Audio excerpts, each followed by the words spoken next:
Today we will be discussing something about Botox. Botox happens to be one of the most commonly performed non-surgical cosmetology procedures over the face. The indications for Botox are a lot, they are right from head to toe, but today what we will be concentrating upon is the use of Botox in the region of the face.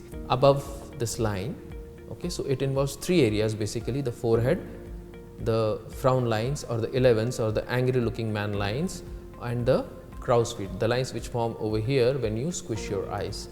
So typically every one of us, when we start aging, the wrinkles which start appearing over here and all over the region of the face are what we call as the dynamic wrinkles. That is, they appear only when there is some movement of the face. Later on, if not taken care of, these dynamic wrinkles, they become static wrinkles. So ideally all of us should start doing Botox when we start experiencing these dynamic wrinkles. So right usage of Botox at regular intervals helps you delay the formation of these static wrinkles from the dynamic wrinkles. So when we put Botox over here in the region of the forehead, the horizontal lines which form over here when you are animating, they start disappearing. The eyebrows, they get a natural looking shape. We can also customize the shape of your eyebrows and do brow lifts, like the peak can be over here. Some ladies want the peak to be a little bit on the lateral side, so that can be customized with the help of Botox. The squish lines or the crow's feet which form over here,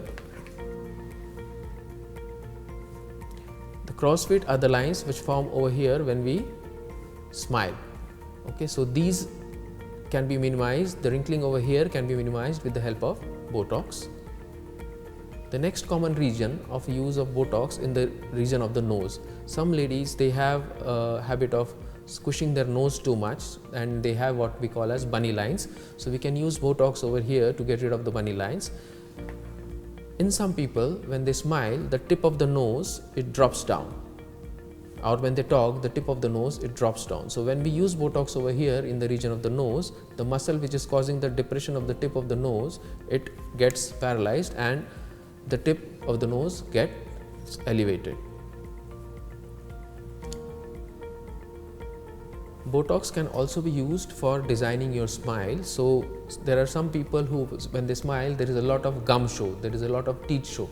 So this can be corrected with the help of putting in Botox over here. What it does is it lengthens the length of the upper lip and it covers the toothy smile or the gummy smile. As all of us age, the smile turns like this, a little bit of a sad smile. So this can be made like this, or a happy smile, with the help of Botox by putting in Botox over here. The other common area of usage of Botox is in the region of the chin. Some people, they have a very muscular chin which leads to the appearance of dimpling over the region of the chin. So putting in Botox in the region of the chin helps in reducing the prominence of the chin and reducing the dimpling. Some people have got a very boxy jaw or a square face or a Hulk face, what we call as. So when we put in Botox over here in the region of the masseters, it causes decrease in the bulk of this muscle over here and helps you achieve a oval looking face. The next common usage of Botox is in the region of the neck. There are certain lines or bands which form over here when all of us age. They are known as neck bands or the platysmal bands. So when we use Botox in these platysmal bands, the band show decreases. The pull which these muscle causes on the region of the skin of the face, it decreases and it gives a face lift kind of an appearance because the pull by the muscle is decreasing. So this is what we call as a Nefertiti facelift. It gives a well contoured jaw, and if we add in certain fillers along with the Botox in the neck, it gives you a well contoured younger looking jaw. The other common usage of Botox is for the horizontal lines in the region of the neck.